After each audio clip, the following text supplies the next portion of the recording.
everyone. We got another episode tonight. It's been so long, honestly. Too long for me to not be role playing. It really has. Guys.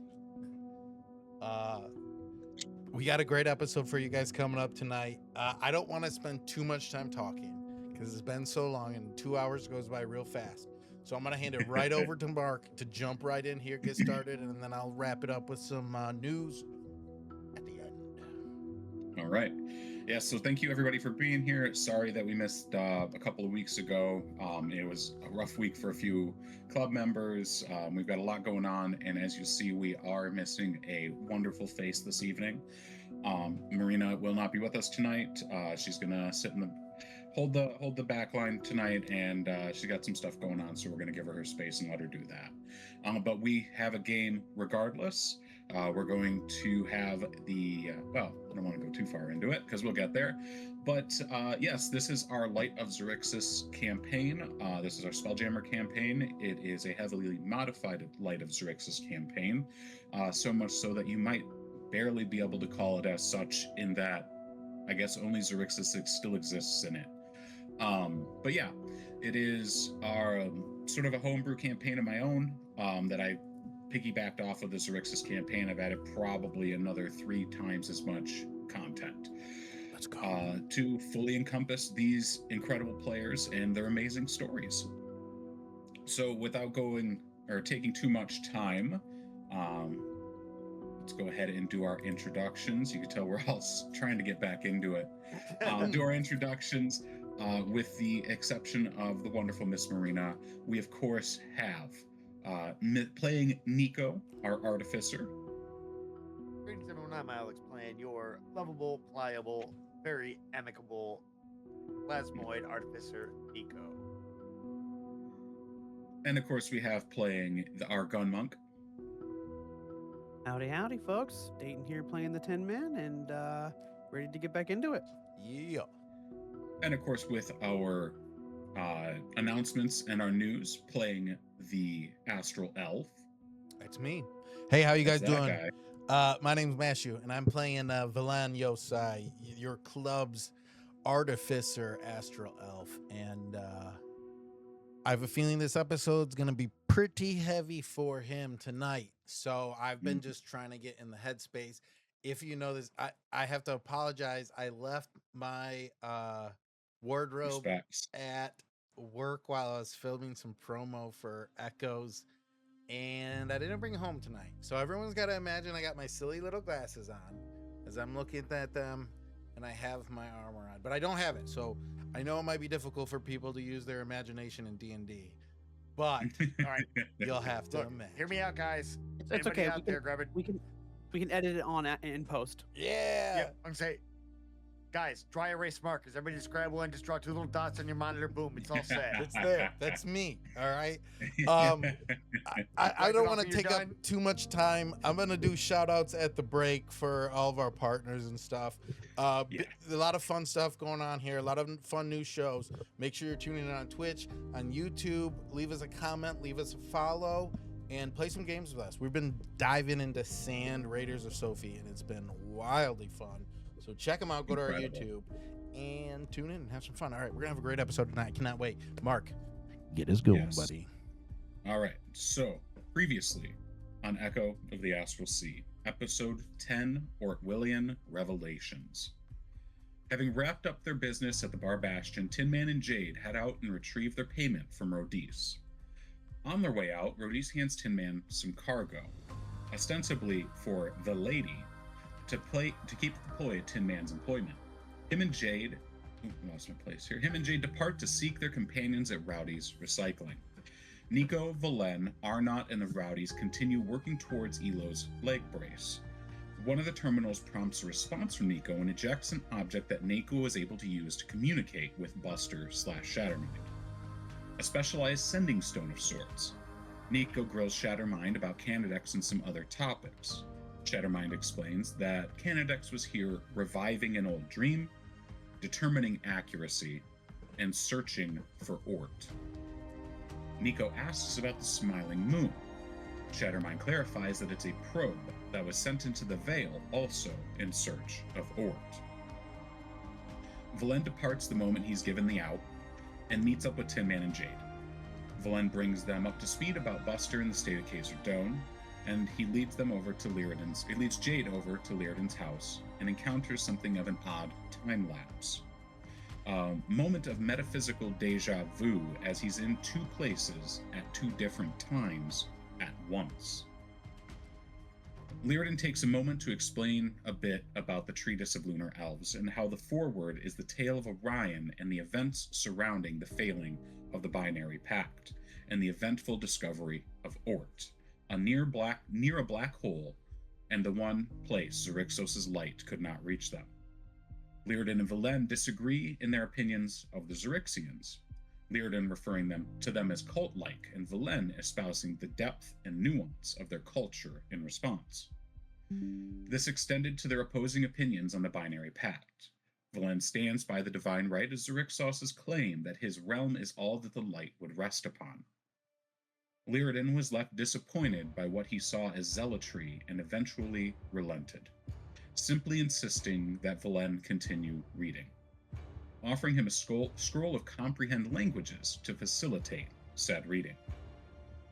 Nico shows Tin Man the status of the station and attempts to puzzle out the spread of sentient life in the towers, and discussion turns towards Ort and what it might be.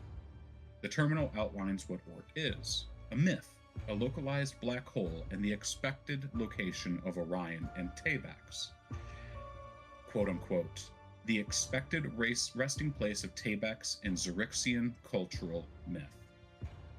They further learned that Radiclax was part of the creation of this station. Yori naps the footlocker and discovers the party had been paid a scope and some silver for their efforts at the bar, as well as a conduit wrench and a set of tools fitted specifically for the station. While Arnott helps with Arnott's help, Nico begins working on Elo's leg brace proper and begins testing it on anything even remotely humanoid. Yori confronts Nico and makes him promise that they'll fix Khazar-dûm, and Nico informally invites Yori to join the crew. As they depart, Yori gives Nico an out for the dinner that they're heading to. A stone that, if one were to tap the stone 3 times and say, "Oh no, I crap myself," it would emit a scent that would make it smell as if you did indeed crap yourself. Nico and Tin Man depart as Jade and Valen leave Liardon's. Jade confronts Valen on whether he tends to stick around and help, to which Valen drops some simple wisdom. I'm not a guarantee-like hero. I'm like a do my best type hero. So I'm gonna do my best. It stirs Ephemera, who asks Jade about the last time they saw true altruism. They bicker a moment about Jade's own altruism before they come to an agreement to help, to show a vulnerability and step from the shadows into the light and help with more than whispered suggestions and a silent knife, to stand in the open and announce her presence and abilities. As we finished up, our party heads back towards the Ela Turn to get ready for their dinner with royalty. As the 4 of you reach the elevator, you can see that it's just coming up and depositing its current load of workers and individuals coming up to the upper levels. It takes a moment before you're able to step onto the elevator itself, and when you do, there's only the operator. The 4 of you are currently alone.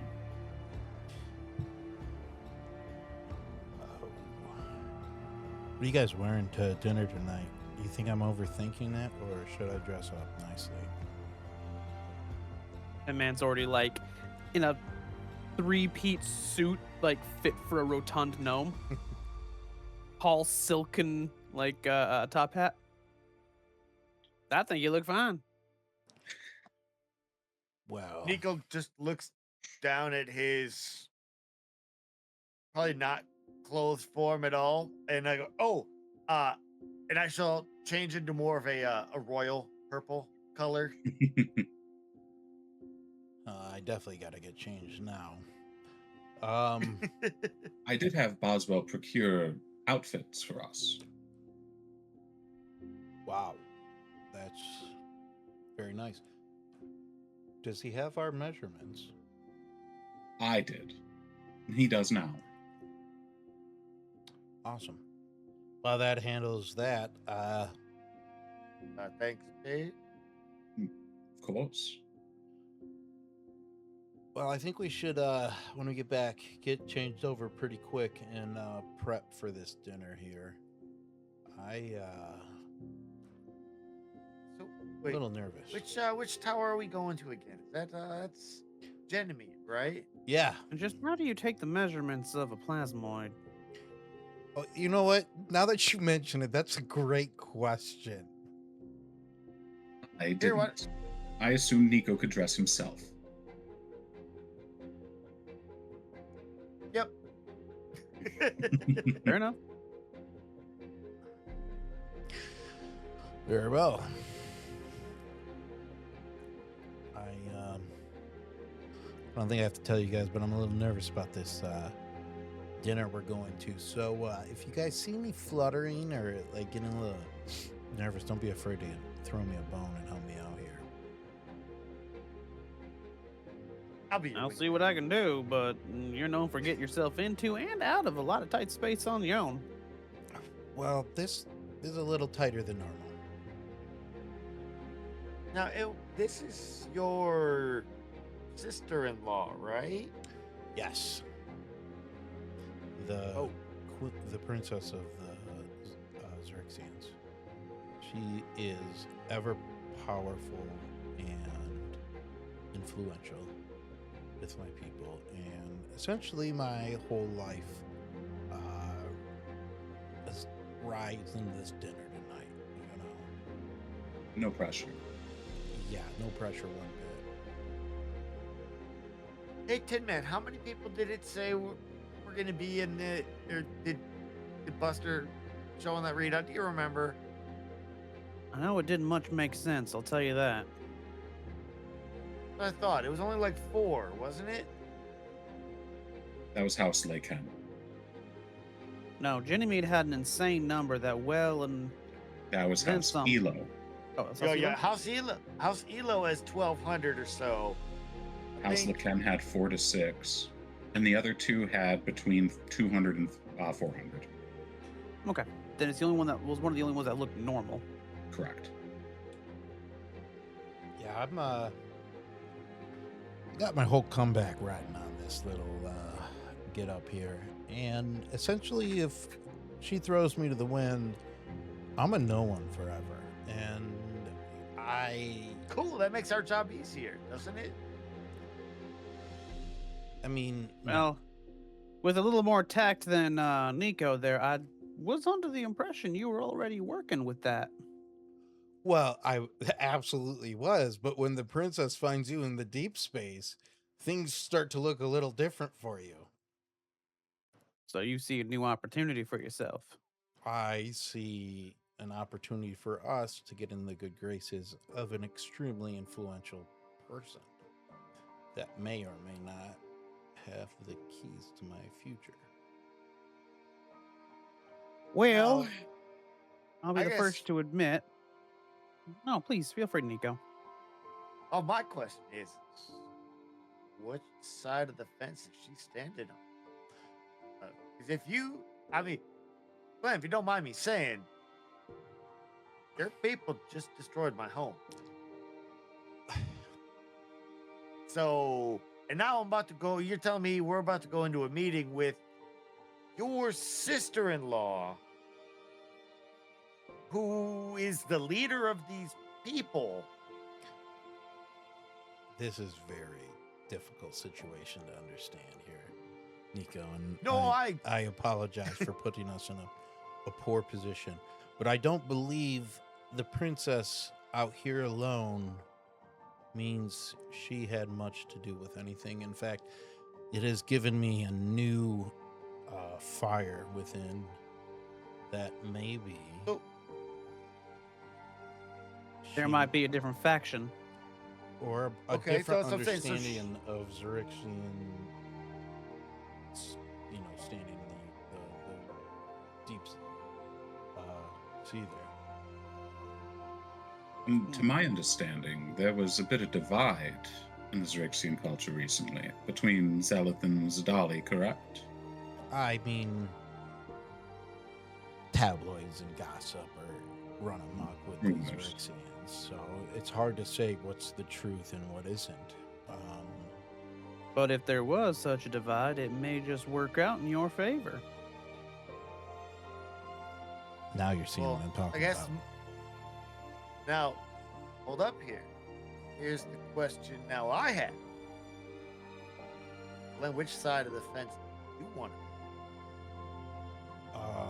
I suppose it's more a question of which side of the fence will have him. You heard him talking to the historian.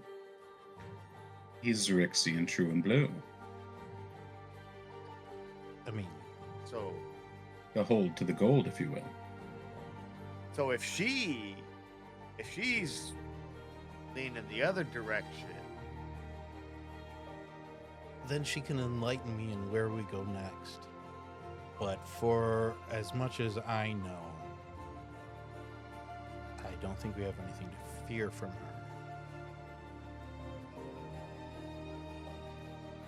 But also, okay, all right. I haven't really spoke to anyone in years.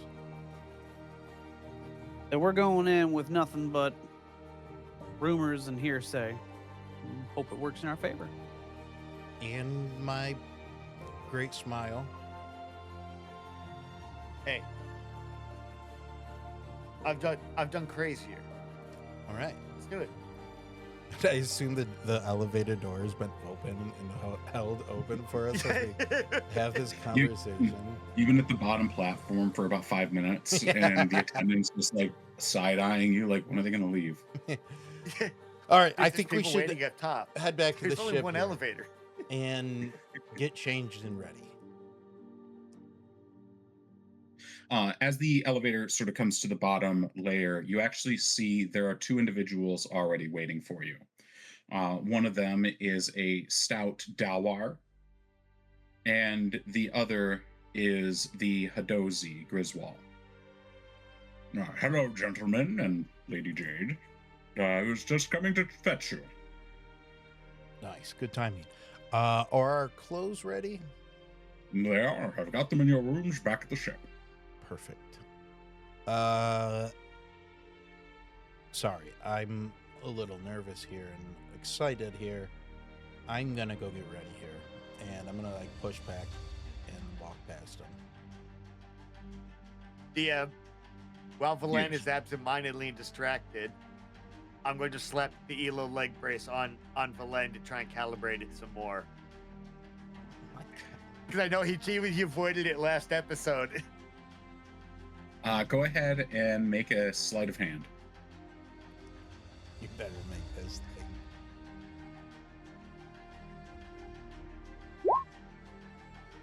A crispy 20. Crispy 20. Ooh. Not the sloppiest of 20s. A crisp. Not dirty at all.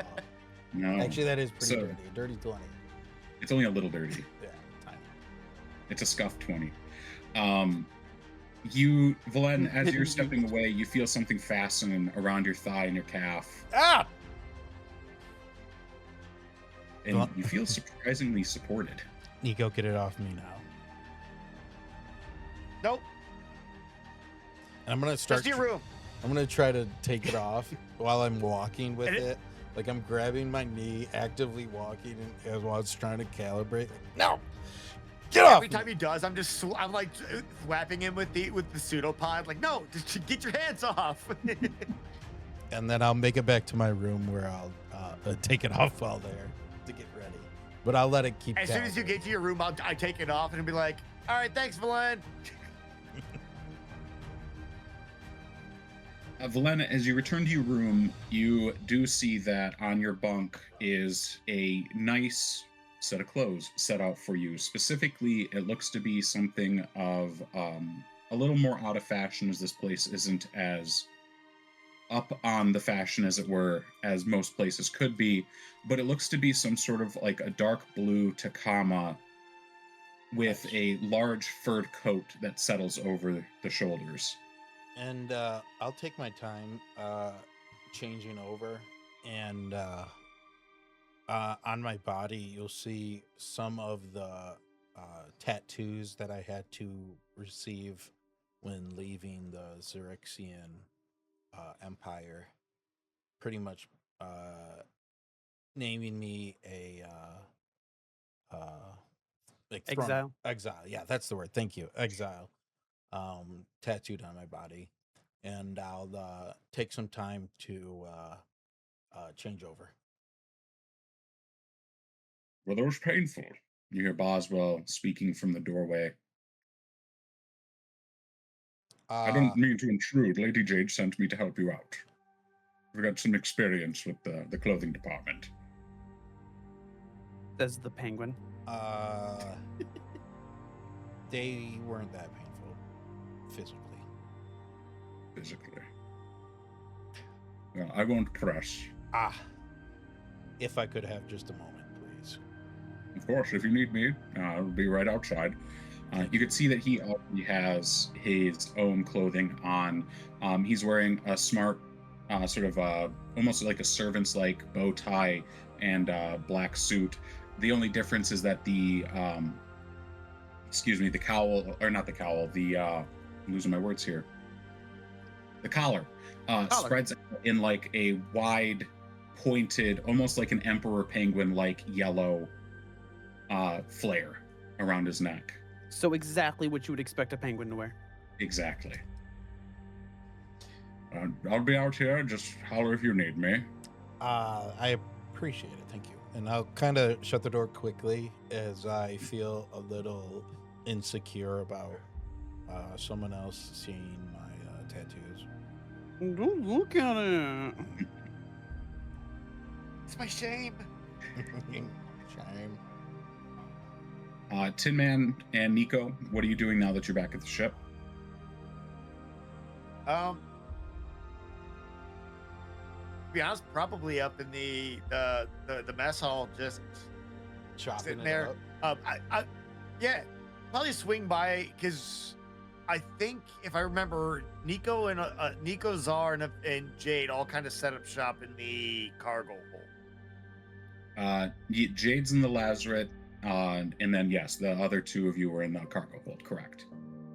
So yeah, basically probably swing down there, see if Jade did pick up anything for Nico, just to make sure he humors her and her fanciness.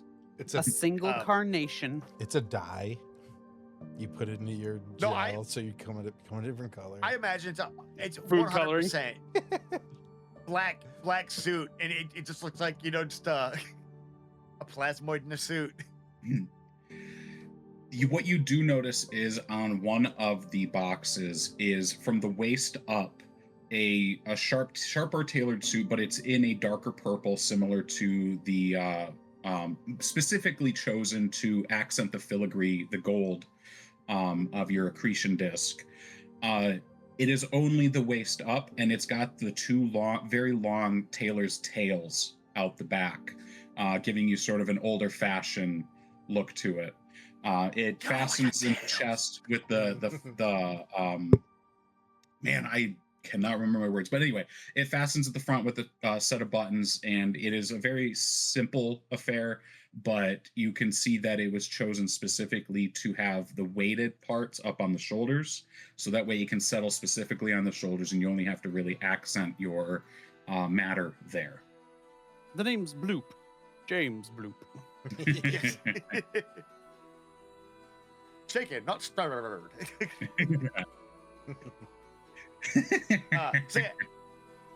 So yeah, I put on the suit. Probably just head up to the mess hall and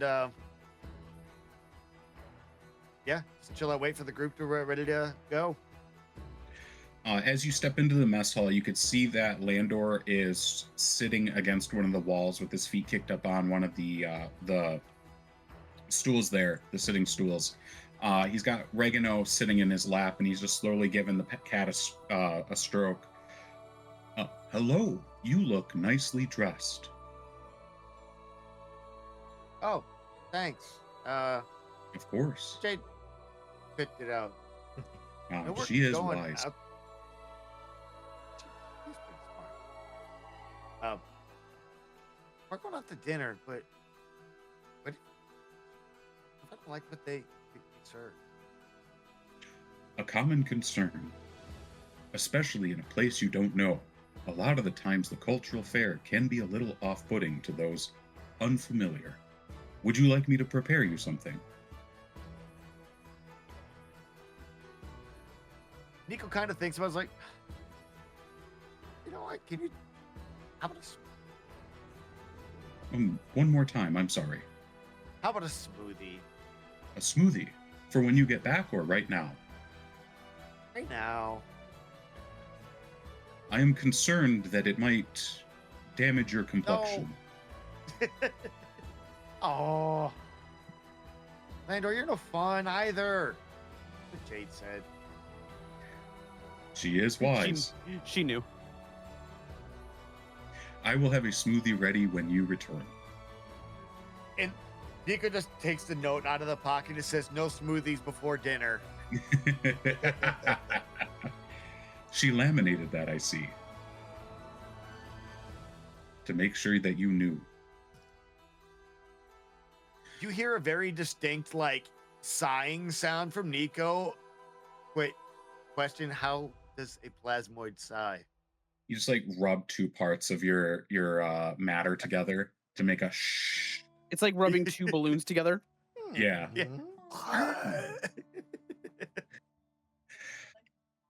Well, All those squeaky pickles.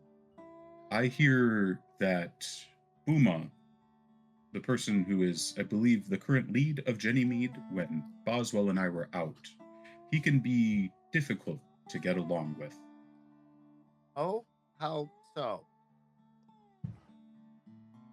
The word I heard was greedy. Selfish, perhaps? One of those type. Hmm. All right. I don't like it. He's a business guy, isn't he? Most likely. Or someone too Okay. interested in petty power. So that means that's gonna be a Tin Man Valen thing. Nico's already like, man, this dinner's gonna be boring. There's always a chance to make your own fun. That sounds dangerous. You know? And he looks at the rock Yori gave him, and then just 3 more rocks from before. He goes, might be right, Landor. And he just puts them in his proverbial pocket. Tin Man, in the roughly hour leading up to the dinner this evening, what would you like to do? Tin Man's gonna go ahead and get himself spiffed up. He goes in and probably takes a moment to go meet up with Czar and be like, "Can I borrow them tools you were using on that crab?" Yeah, they're right over there. Go over there and kind of start straightening out and pounding out some. Just a second. I think they had something for you. And he points over to your little nook in the cargo bay. Pounds out a couple more dents. Thank you. Of course. As you head over that way, you could see sitting next to a crate is a tin of metal polish and some buffering tools there as well as a couple of small tools to help get dents and such out. Ooh-wee. I'm gonna look as pretty as a 10-cent whistle, ain't I? All right. It's been a while since I've done this. Can I grab onto a piece? My hand starts rotating. Czar's got a pair of goggles on and he's got a buffer ready as well, but when he sees you do that, he just turns and walks away a little dejectedly. The next hour continues there. You each get ready and prepare yourselves. Valen, what's going through your mind in the hour leading up? I'm gonna take some time to read the book that was given to me. Okay. A lot of anxiety, Bob. Yeah. Ooh, I'm feeling it. I know what they're talking about now. No, I'm gonna take some time to write a letter to Orion, send it off to the unknown, and then read the book. You write your letter, and I will have you actually write that out and send that to me when you get the chance. Sounds good. But you recall as you go to send it out that communications here seem to be jammed somehow at the moment. I'm still gonna try, and if it doesn't go, I'll just add it to some other notes that I've written him that I have either not sent or been too afraid. It joins the collection as it is you are unable to send the note out. Do you utilize the Comprehend Knowledge's scroll to begin reading the book? Yes. You open the book, and what was once characters that were foreign to you now rearrange themselves in your vision into something that you understand. And as your eye goes over, the meaning immediately jumps into your mind without you having to consciously think. That mental mechanism of defining a word when you come across it. The entire foreword, as Lyridan had mentioned, is a myth, a tale, specifically about the binary pact.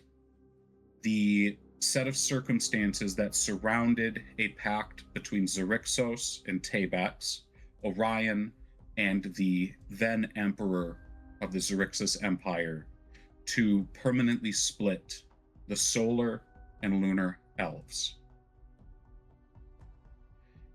And it ends with that pact being broken by Xaryxos and Orion and Tabex being forced to flee and find a home where the lunar elves could live in peace.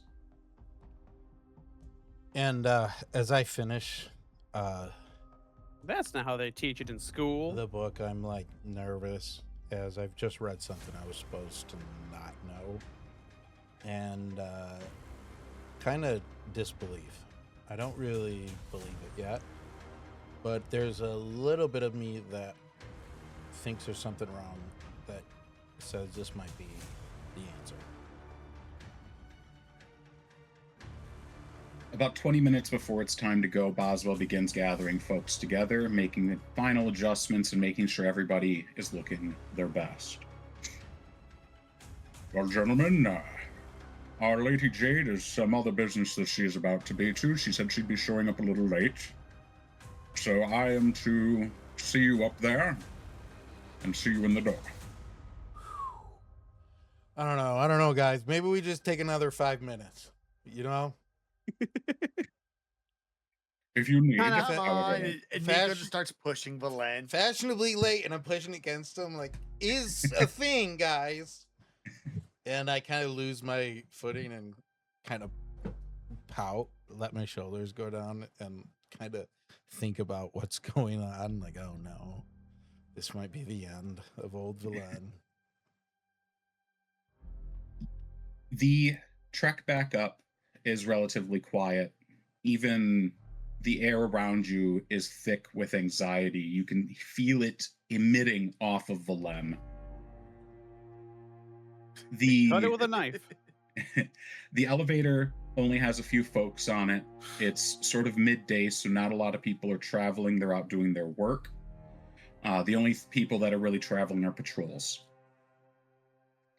As you take the elevator back up to the upper part of Kaiser Dome, it comes to a stop with a lurch that you've grown accustomed to. And ahead of you, directly, about 1,000 feet distant on the other side of the small park I mentioned prior, where you could see a few small kids playing and their parents around, seemingly having found a free time in the moment. You see a single-story manor behind a wrought iron fence that spreads widely and then far back, sort of taking up more space than really anything else on Kaiser Dome. Let me take us over to the map. Map. Now, I had to use a different map maker here because Incarnate's Incarnate, but this is Jennymead Manor. The wrought iron gate, it runs the perimeter of the property, and the gate in front is manned by 2 guards. One of them is a shorter individual who seems to always have a smirk about halfway up the corner of their mouth, and the other is a young human who is staring forward dutifully. They're both wearing their dark purple and gold uniforms, and while one has a sword at his waist, the halfling, the other is carrying a spear. I'll make my way up and give him a salute and try to make my way past. The younger individual leans the spear in front of you. What's your business? We're here to see someone. And I can't say her name, but she's royalty of the Xaryxians. As you go say zzz, the halfling steps forward and kicks you in the shin. Shut up. You're the We one know that who asked you me. are. Booma is who you're here to see. Booma, yes. The lovely Booma. Booma. He rolls his eyes. Sure, lovely. Everybody loves Booma. Anyway, let me call Mimi. He opens the door, steps in. Mimi! What? Guests! Bring them in. I'm sorry. No. Around the corner, just inside the door, you see a tall half elf who's wearing simple clothes. They got an apron from the waist down and some slightly dirty tunic up top with a pair of suspenders holding up their pants. Their clothes are, or their sleeves are. Gosh, give me a second. Water. I feel it. Get him back into it. Yeah. All right. The sleeves are rolled up to his elbows, and you can see that he's recently been working. What? Oh, guests. Yes, just a second. He steps back around the corner. You hear the sound of a bucket clattering, and then he comes back around, sort of fixing himself up. Yes, hello, I am Mimi. I am the head staffer here. You are here for dinner, correct? Yeah. Yep. Big old dinner. He leans in real close, or almost nose to nose, looking each of you over. I was expecting 5. Well, one will be joining later. She's a little busy. Understood. Well, come in. Booma's waiting for you. He's in the library. And what was your name again? Mimi. Minnie. Mimi. Mimi. Mimmy. Oh, okay. That's an elven name. Well, Mimi, it's Mimi, nice to meet you, no. but I have some pressing business to attend to, so if you could lead me the way, I'd appreciate it. He gives you a weathering half smile. Yes, I understand that there is business that this group you have here, and it will be addressed at dinner, I assure you. Well, Valen, what is your passive perception? my passive perception is 14. Procession. My Per- passive procession. This man's already in the grave. It also occurs to me I never pulled your tokens over. Allow me a moment to do that. No, we're there. We're just Passive. invisible. Yeah. We're the invisible men. We've already asked them to imagine the glasses. They can imagine our tokens. Yeah. See right through me.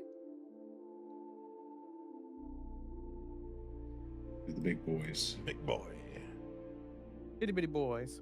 Tiny boy. All right. When we walk in, Tin Man passes the halfling guard. Just be like, sir. Hmm. Respect among the small folk. He gives you a wink. Someone made you awful pretty. Not in a weird. I realized that delivery was extremely weird. I No. Leave it Some ambiguous. made you real Leave pretty, it boy. ambiguous. You got a pretty bolt on you. Just gonna tip my hat. But Valen, with your 14 above or over the shoulder of Mimi, at the far end of this hallway here, you hear what sounds like the billowing of gentle wind chimes. And the hallway itself seems to illuminate in a golden light. Around the corner, like a phantom moving with a grace that you'd only ever seen in one person before, you see Zadali, Princess of the Xaryxians, third in line for the throne, step from the right side and pass to the left. From your distance, you can see that she's wearing a long, billowing crimson robe fastened tightly around her by a few inch-thick ribbons that circle her waist. And her midriff midriff accenting a stiff back posture. Her shoulder-length hair is pulled back just so to leave her trussed bangs to bounce in a calculated fashion in front of her face, accompanied by the echoing of her jangling jewelry, which reaches your ears as wind chimes. She does not look your way, but you have a moment to get her attention if you'd like to. I'll push past everyone. Your Highness! And I'll immediately. And Tin Man, not knowing if this is a good idea, and having already been told to our faces there will be time at dinner, immediately stomps on his toe. As I Do we really want to start that conversation now? as I'm grabbing my weapon and my toe at the same time, I'm like, what the hell, dude? Your Highness, wait! And I'll put my foot down. If he goes to speak again, I'm gonna put my pseudopod over his mouth. Well, I want you to make just a straight charisma check to see if you get this out. Okay.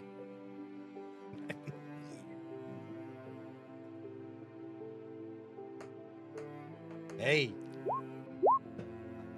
14. 14 on a -1, not bad. Not bad.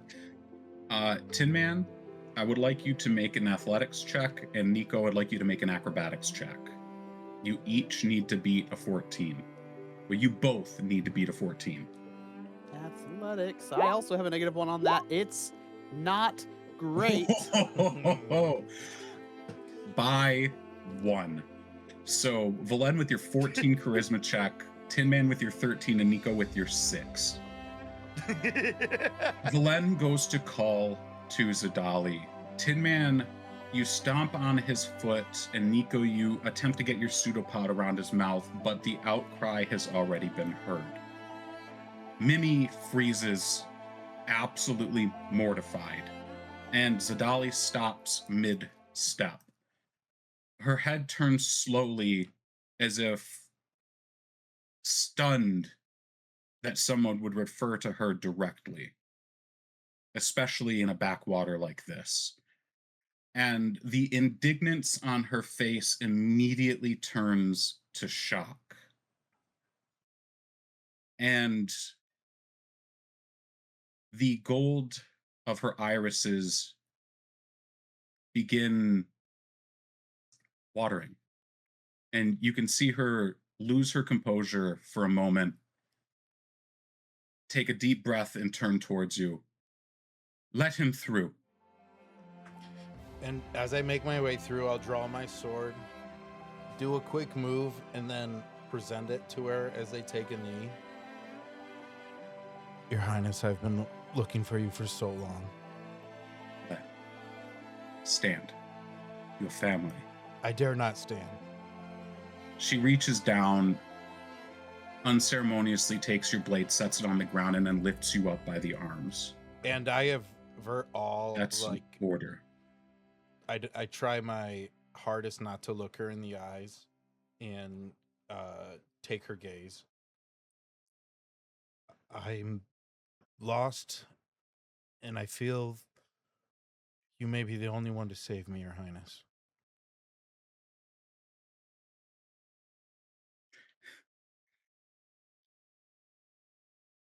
Fate is a comedian, is it not? As in this moment, it is I who needs saved, Valen. And your appearance here may be just what I need. And I'll start choking up a little bit and almost crying as I hear the words. There's so much we need to speak about. So much has happened. I can't even understand it all. And man, probably like 15 feet back, kind of leans over to Nico. Fate's got a sense of humor, all right. If her sister is half good looking as her, Valen ended up with that? How in the Sam Hill? I am so good.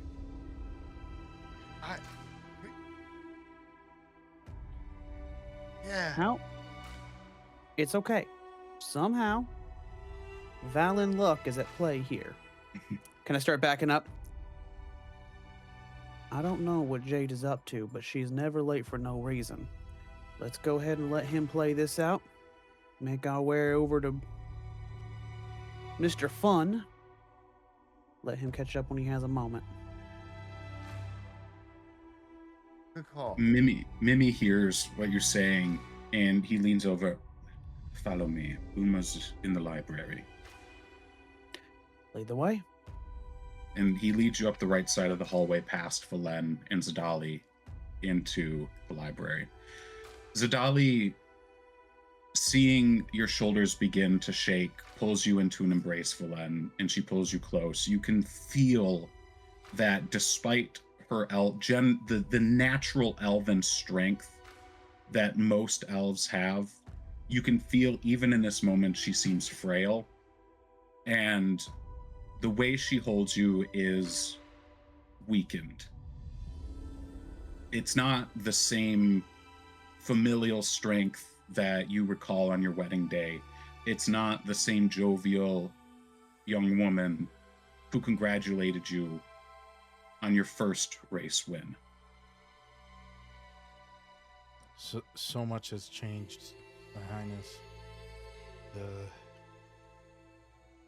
circus, everything, it was a setup from the get-go. I believe the Lord Emperor has chosen me to send a message. It was none of it my fault. None of it. I believe you, Valen. I've always believed you. And the court was unfair to you. Judge Lightwell had a vendetta, and I'm sorry he was the one that had to hand you your sentence. It's understandable. Everyone knew what I did. Wasn't. I cheated. I stepped in line. I stepped up, and they made me a pariah for it. They made me a message. You are what the Xaryxians need, Valen. We are stuck in our ways. We need change. The world, the Astral Sea is moving on without us. Xaryxos is losing strength. The Xaryxians are losing strength. We are losing. You can feel the indignation, the fury in her body as she shakes. And what can I do? I've been outcast and thrown aside by absolutely everyone. What could I do that you can't, My Highness? You can be a symbol. A symbol. I tried that already. Who said you ever stopped? The entire court when they exiled me. And the Xaryxians are stuck in their ways. The court speaks for the old ways. Judge Lightwell had a vendetta. That corruption seeps deep. Zeleth thinks the way you do, and if I can change your mind, perhaps I can change his. I have nothing. I have nothing to offer in this fight. You have me. And you have your crew. Mr. Sun told me, we've been watching ever since you arrived. I didn't know it was you, but I had a feeling. I'm a little lost. Confused. Let us have dinner. We'll speak of next steps. And we will clear this confusion for them. And I'll stand up and like look actually in her eyes, and then hug her, and slight tears and a bit of crying starts happening as I feel the embrace of the first Xaryxian for years. And as you meet her eyes, you can see that she's already been crying. She holds the embrace for a long moment before pulling away. I'm sorry about what happened to Lyra and Orion. I never got the chance to say so myself. Orion's not gone. I can still save him.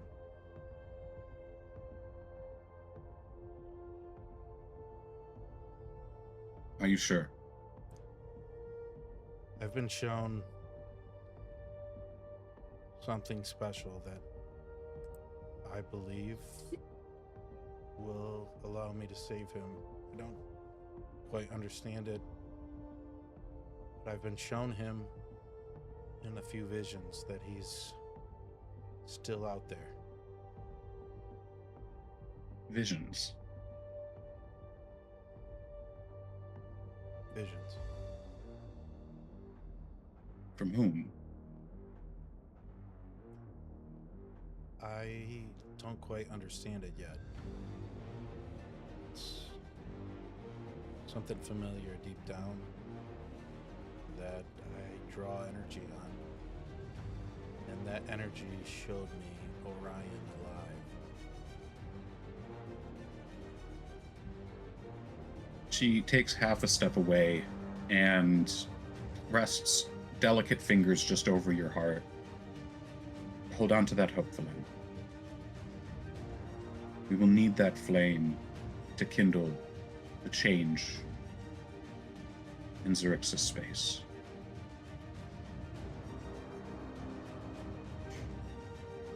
And my heart's heavy as I kind of comprehend and take in everything that was said. And then I immediately go back to a knee, present my arm, and let her know that it's always available and ready for her cause. Thank you for your loyalty, Valen. It's refreshing and heartening to know that I'm not alone. Ever since I was parted with Mendazia, my heart has wept. It's like an open sore. But you have been seeing your face and knowing you are here has been a salve to help ease that pain.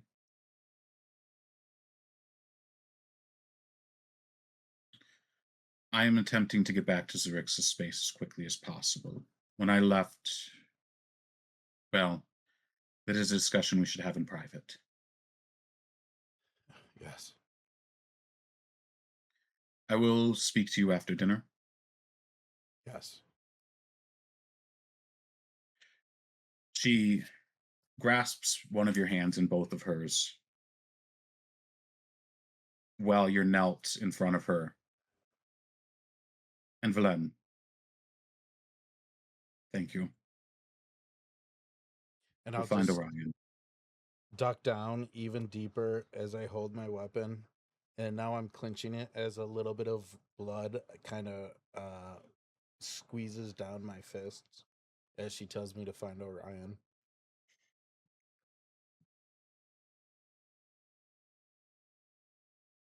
As she pulls her hand away, you see that the cut in your palm has been healed. And she turns, I'll see you at dinner, and walks back up the hallway. And I bow and see my way out. I think that's a good time for us to take a break. I think so. We'll be back in 5 minutes. Wow, Mark, that was deep. Thanks, buddy. We'll be back in 5.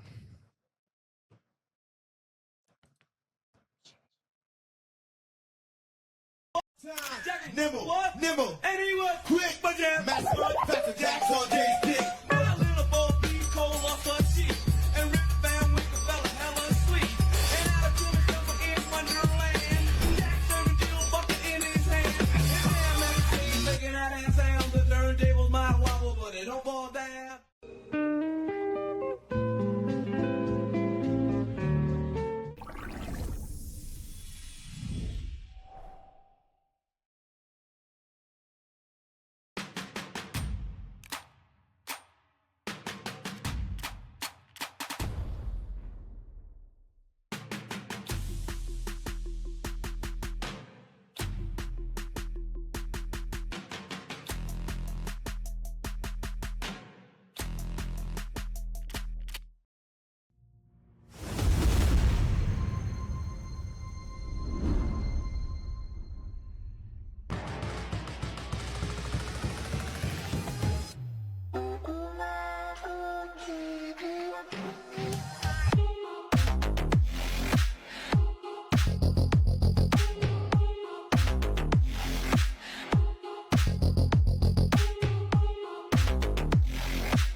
We hear from a lot of companies that their throughput is hurt by labor shortages, reliability, and safety at the end-of-line palletizing.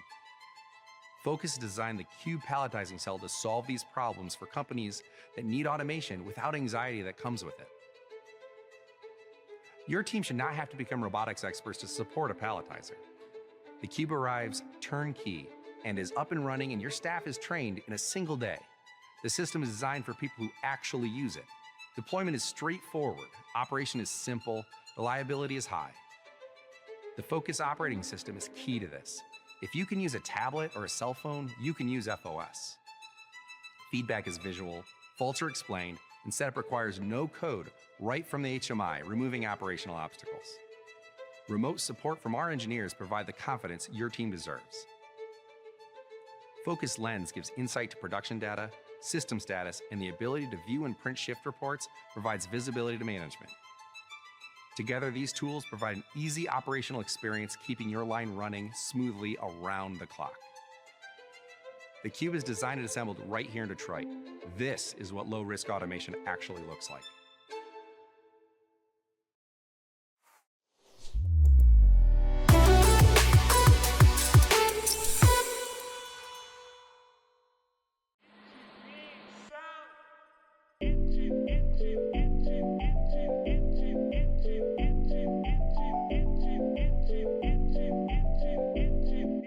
Sound.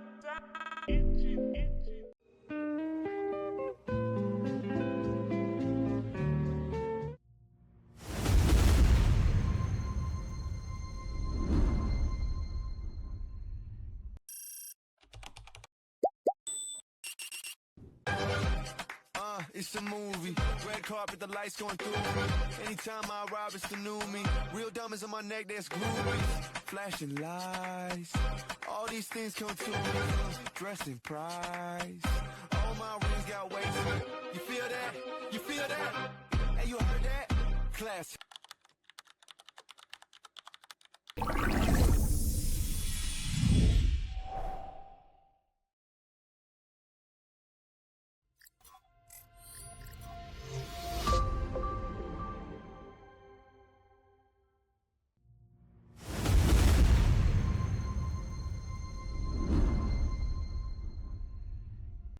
Thank you for watching this live stream. Big shout out to all our partners. Eldritch Foundry for hooking us up with all our minis, Mythical Meats for all the delicious exotic snacks, Adams Family Gaming for hosting all our club merch, and most of all, thank you to all the viewers tuning in.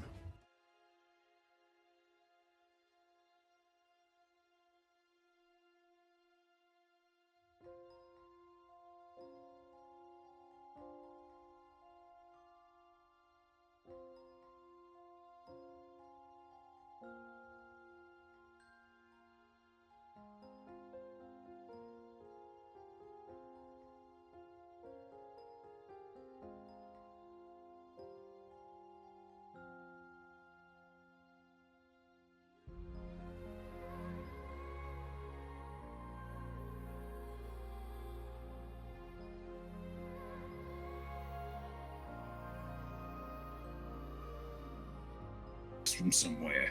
Cad's invited her right before he left. He's a little high and mighty for my type, but the servants seem to act a little crisper when she's around. Doesn't bother me none. He goes and invites her just before disappearing, leaves you to entertain. Ain't I know. that something? Thankfully, she's easy. She only talks to me, the brothers are gray, and mostly stays in her room. Oh, and then there's that guy in the suit with the hat and the glasses that she talks to all the time, too. What? Mr. Sun or something like that. The goofy name. He been up here a lot recently? He comes and goes. Whenever he comes back, they talk for a few hours, and then he leaves again. Hey, That man, makes sense. who's this Mr. Sun? Kind of leans in. Sounds like a friend of Valen's from what I heard. Well, Cats goes up and disappears on you. Do the other towers know? I think Elo knows. I wouldn't be surprised if that pest Celestelia knows. Tin She's Man got kind of fingers in everything. Tin Man does everything he can to not make a face. Where's Celestelia at? I don't know. She's probably off cooking up some conspiracy to bring the whole place down. I thought she was staying. Tin Man kind of jabs Nico in the side. No, all right. Okay. Wait, actually, what? Lock-in, what's going on over there? Over where? The other tower. There's 4 of them, right? You were talking about the last one. Oh, Toddfast? Toddfast, yeah. Last I heard that old Toddy got himself hurt in a fight. He's been down for a little bit. It's been business as usual over there. You haven't heard anything strange going on with the other towers lately? I mean, Elo's been taking in cargo. Laken's been putzing around with those people out on the asteroid. And Cads is screwed off to a mine somewhere. What isn't normal? No, wait, go back. What about Lock-in? What were they doing? The people on the asteroid, what is it, the handle guns, something like that? I don't know, they're the rail parasites here. Yeah, that's it, that's the one. The rail guns. Parasites, huh? Something like that. Huh. And, if your boy there's up and disappeared down in the mine, how have you been keeping busy? trying to run this place. And he grabs a glass and dunks it back, drains it all in one go. Enjoying the perks of the job. Tin Man kind of gives a small smirk over to Nico. I heard Cad's had another friend of his who thought he'd be finding this position pretty soon. You're talking about Riggs. Just what I heard. I happened to be down by the tavern earlier.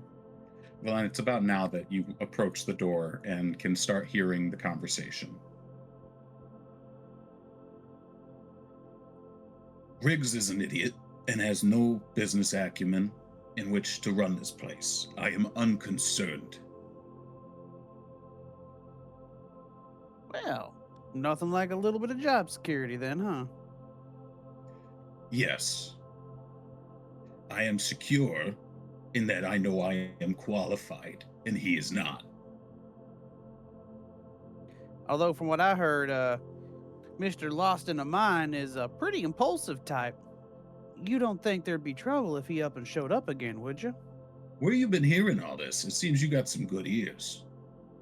That tavern, all them folks are talking anymore. Hmm. Seems to me like ever since the Brothers Gray showed up, everyone's whispering conspiratorial like. Yeah, the moment they're gone, this place will be better. Have they been causing you trouble? Only insofar as they're making people all conspiracy-minded. Yeah, sounds about right. Forgive me. I am just a humble protocol droid. I clean messes. I happen to be in places where people talk, and they tend to be looser-lipped when I'm around. They don't think much of it. My associate and I here are simply on retainer for our captain, who I believe is here for the party tonight. We hope that you don't mind the questions. We simply want to work in his best interest. Of course. Where is Valen? Well, if he's Should be halfway still right. talking to his sister-in-law, we should be hearing from him shortly, I imagine. I And think I see him at the door. And I'll bust in. Guys, I have a plan. Captain, this here is the acting authority of Tower Genemede. Well met. Guys, could I speak to you real quick? Indeed. It sounds like a plan. Thank you for your time, sir. We'll make ourselves 10 minutes. available for dinner. 10 minutes to dinner. I'll see you there. It's up and to the left. Thank you much. Thank you. And Thank you. Blobby guy, have a look through that book. Cad said he liked it. Yeah, and I will just kind of like throw it in my sack. Just It looks casually still- steal it. I'm Yeah. keeping this. It's a rental. It doesn't seem that Booma notices as he sort of lifts himself up and hops down off of the couch, brushes himself off and straightens things up. We'll see you shortly. And trots off out the door. Guys, All of my crime lord characters are going to be fat halflings from now on. guys, I have to tell you something. I Well, know- okay, all right. Well, first of all, let's take a breather here, buddy. Can I take my handkerchief and start working off the dripping guy liner I imagine he has now? Definitely. Don't worry about it. It's The- okay. Guys, I don't want to oversell my plan here, but I think we can overthrow the Xaryxian Empire. Wait, what? Valen. Oh my lord. I don't wanna Oh, oversell. no. Wait, hang on. Guys, hang on, back up. guys. The What are we conversation doing? I had with the princess was very fruitful, and I believe we are on the path to absolution. Okay, so wait, let me get this straight. So one, you're not gonna die, and we're not gonna die. No. We're not going to die. However, Yes. he's talking about getting his name back Yes. through a Yes. coup. Yes. That's the plan. You get it. Yes, You you get get it. Wait, We do a coup, overthrow the Xaryxian Empire, and instill the rightful leaders. Question mark, question mark, question mark. Valen is good again. I have Yo, Revolution. I'm down. This See, Nico, slow your roll. nope.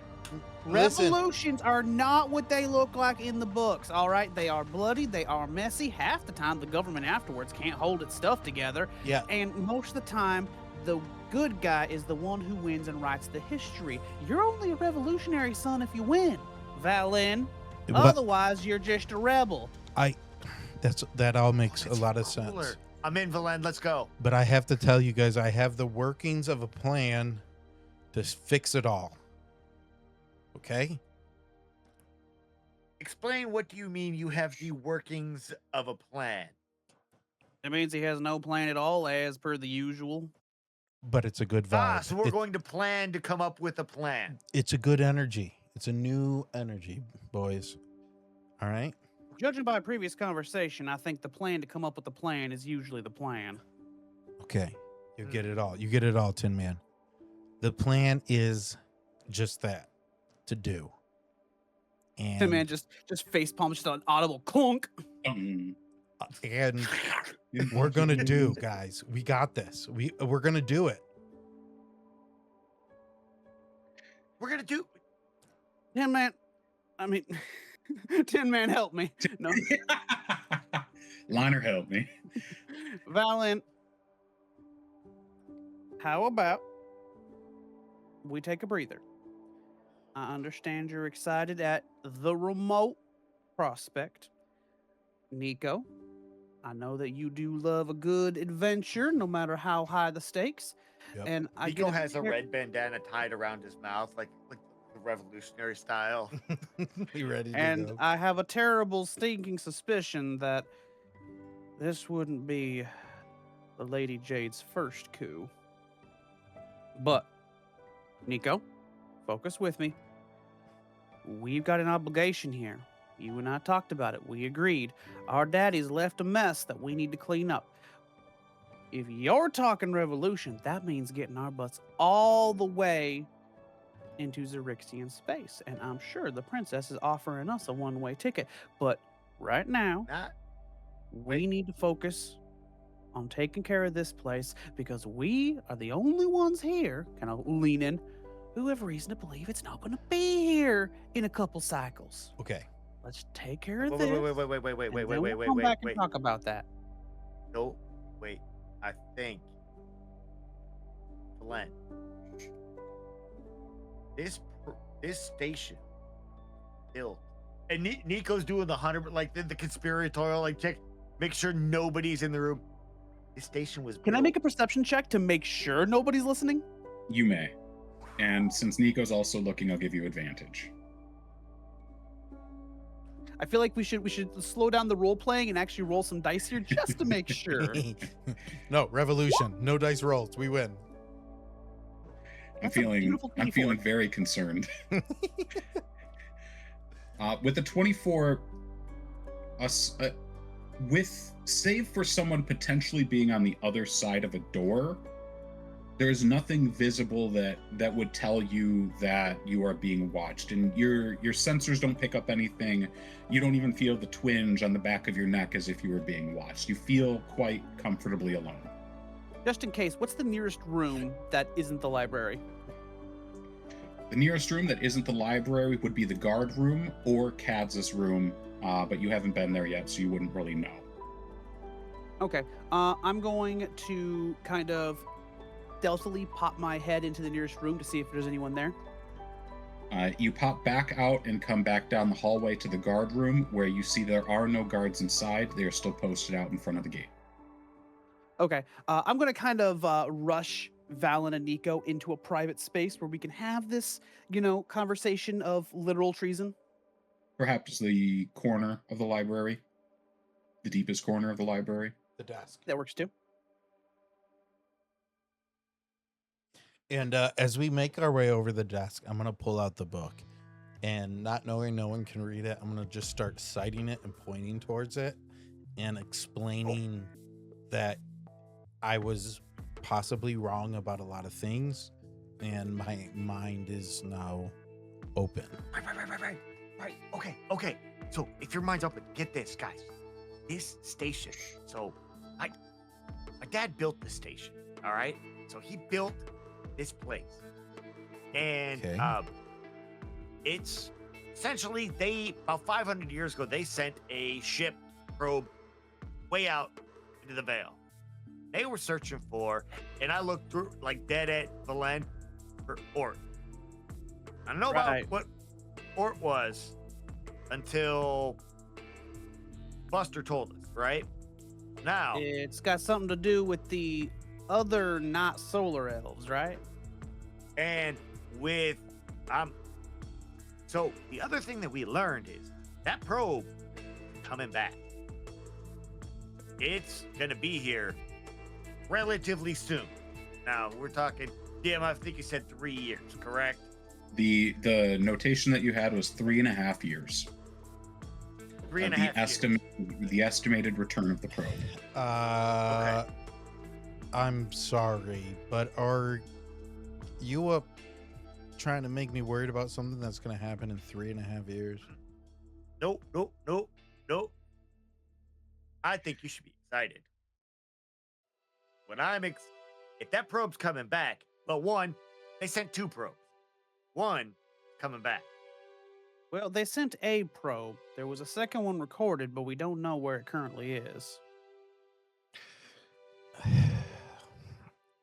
Yeah, anyways, whatever. Regardless, let's put aside, because I believe Valen is correct here. 3 years is a little far out. Definitely further out than how long this place is gonna still be ticking.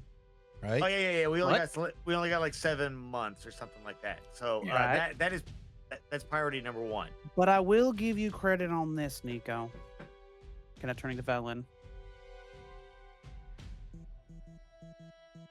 Calcatrix and Orvis did build this place for a purpose. Mhm. And while I have some reservations about my particular maker, they are 2 of the most brilliant men I know. They wouldn't be going hunting. They wouldn't be going hunting after just some Xaryxian myth for no reason. But here's the question. Why is Radiclax involved?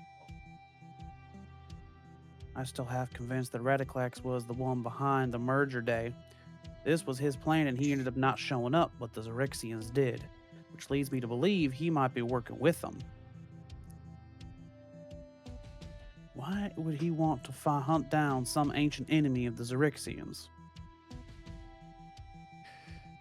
He's play both sides, or he knows 2 brothers find Ort. He tells the Xaryxians exactly where they are, and they can end it for good. The point is, there's a lot of places at play here. There's a lot of pieces and places at play here. As is, I turn to Nico, usually the case with these kind of factional politics. There's a reason I don't get involved with them. Either side can be just as bad as the other, and the little man still gets stepped on along the way. So now But- here's To your concern, Valen, I do believe this station has a role to play in it all. here's my other question. Somebody came after Orvis. What's their connection to all this?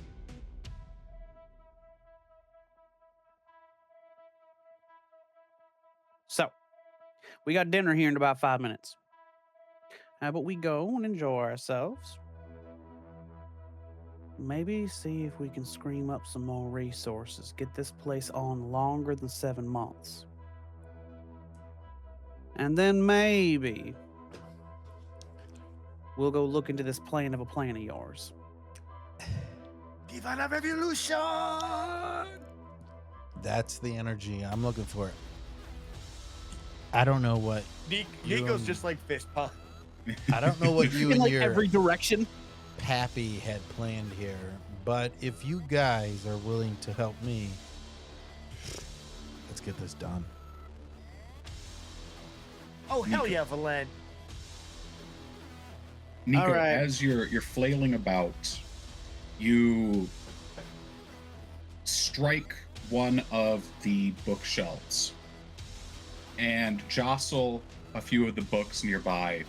A couple of them fall out, but you notice one tilt out on a 45-degree angle and stay. Secret leather. And then the wall next to you slides open.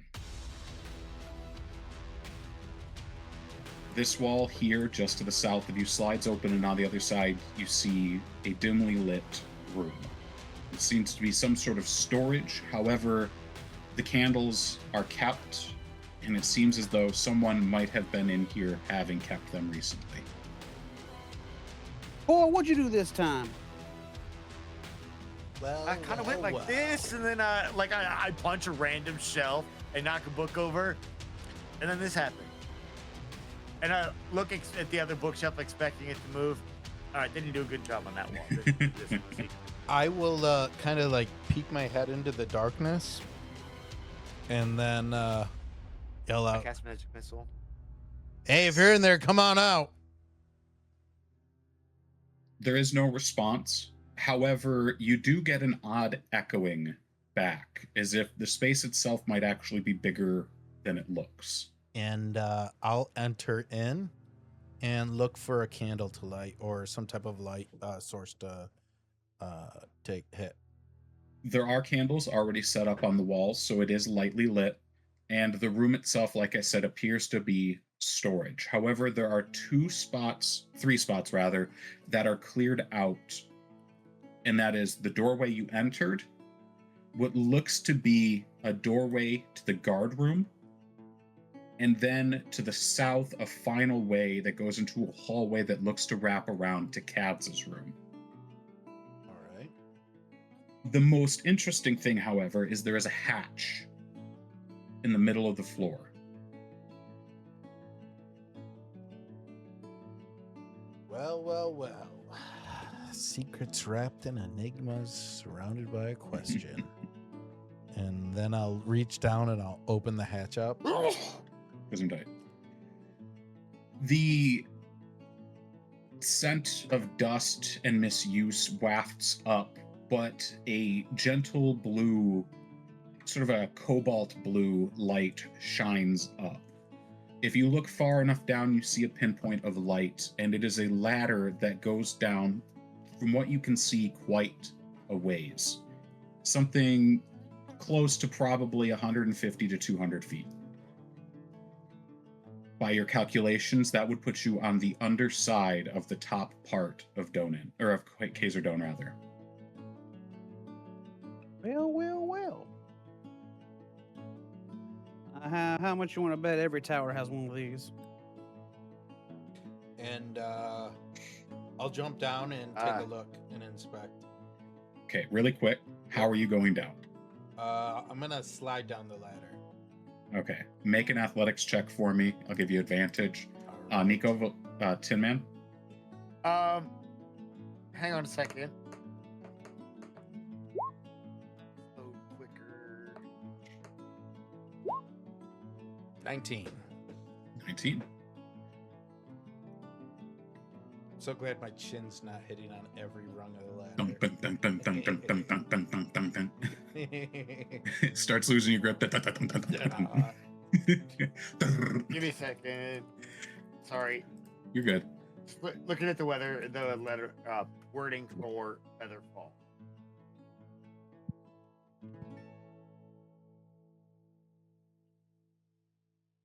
Yeah, I will. I'll spend a level 1 spell slot and cast Featherfall on all of us. Okay. So Valen, you are. Go ahead. You cast Featherfall on Valen, and then you go cast Featherfall on Tin Man, and he's like, ah. And he kind of stands back, jumps back, and then like veneer thrusters as my own monk Featherfall allows me to just kind of slowly descend. What takes you by surprise, however, Tin Man, is that Nico reaches out with a pseudopod and hits the button that activates your vernier thrusters, still effectively allowing him to cast it on you. How in the world? I've seen your insides. Oh no. So the three of you descend down this ladder.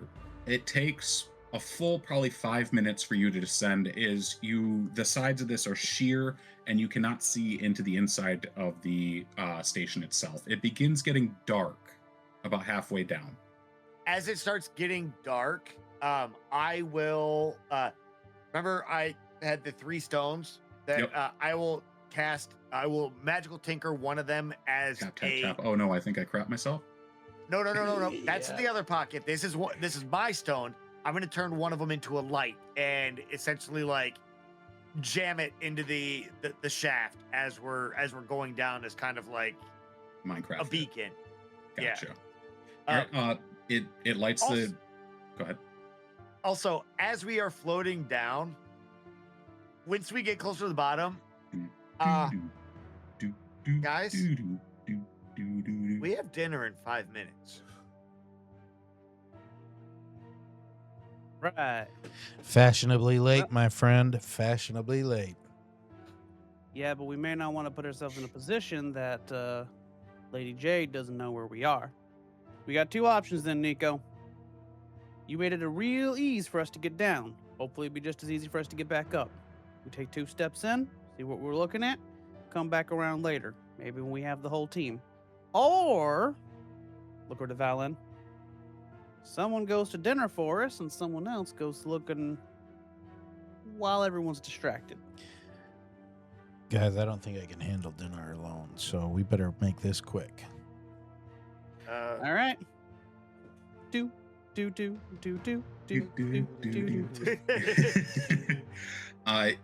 doesn't take long before you reach the bottom, and as you emerge from the shaft, you emerge into what looks like an upside down bubble. It is a glass semisphere that is attached to the underside of the top part of Kaiser Dome, and in the center is it's like a 5x5 steel disc that you can stand on.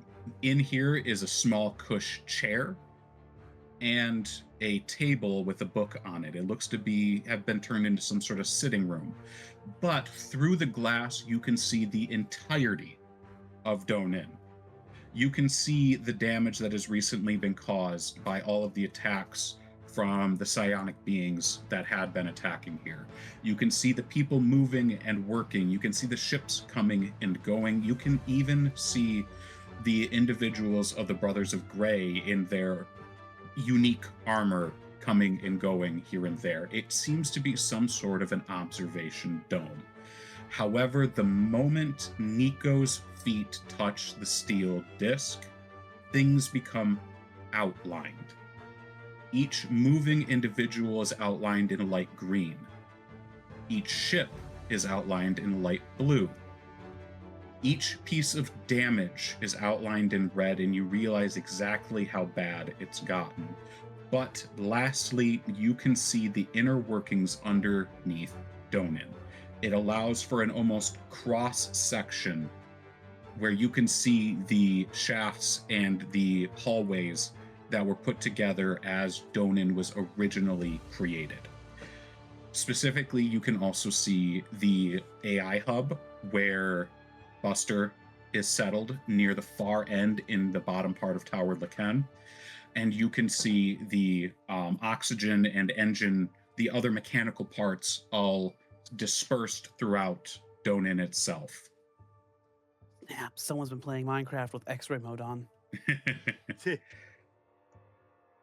No, so, like, that's when I stood in it. This is what they're all able to see. Correct. Everybody in here can now see that. Well, this is Damn, interesting. am I under the? Is it safe to assume that Booma or whoever would have used this didn't see this either? Grab the book. We got to get going here. We don't got much time, guys. Make an investigation check for me.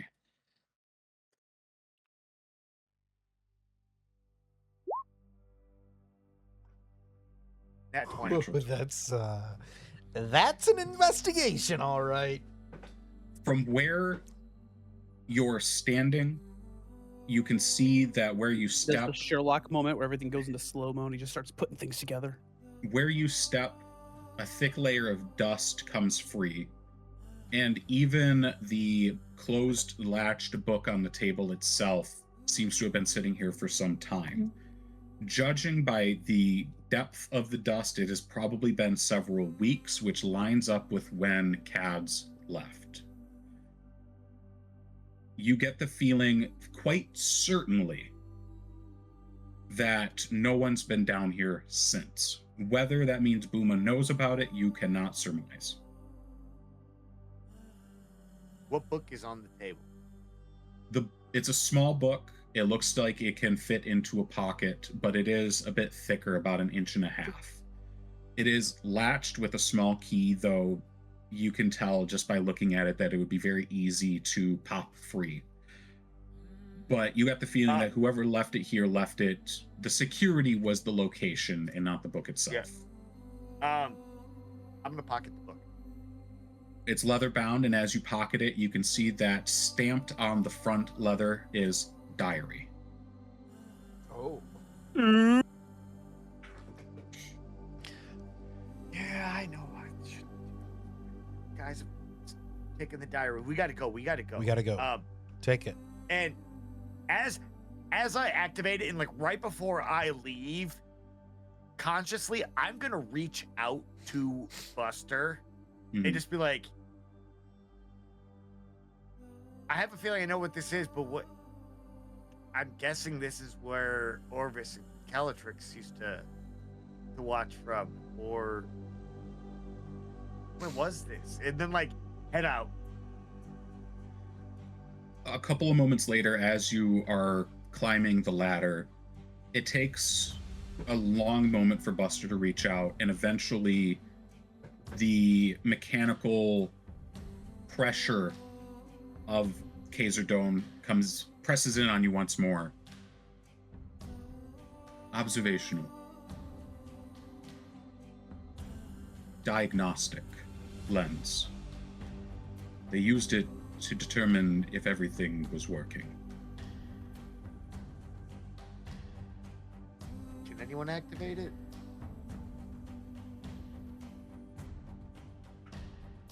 The response is long in coming. You sense an uncertainty. So far, only those officially associated with Fablebrand. You, me, Orvis, and Calcatrix are the only logged users. Was down here and was never able to activate it. Maybe didn't even know what it did. Just a secret space they could use. I mean, the view is pretty. And looking at it, I mean, it's pretty grand view, I assume. Like being. Yeah. Yeah, you can see from one end to the other, the under part of Donan. You can see the comings and goings. You see every meticulous piece of this machine in action. Quite from the social aspect to the literal mechanics. Wow. He really.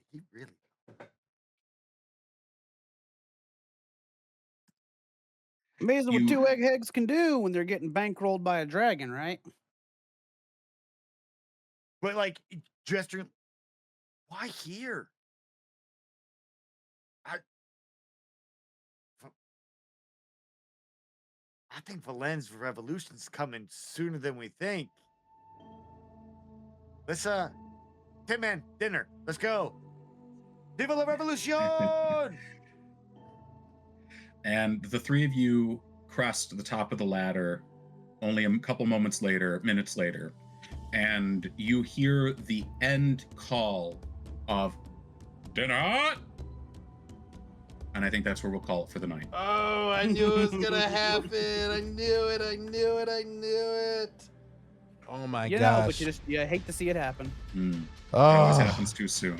Another part of the chapter down, guys. This was amazing. A lot of bits, a lot to digest. Guys, thanks so much, Mark. Great episode. We're gonna be live I think next Monday for behind the scenes. Next Monday is 4th of July.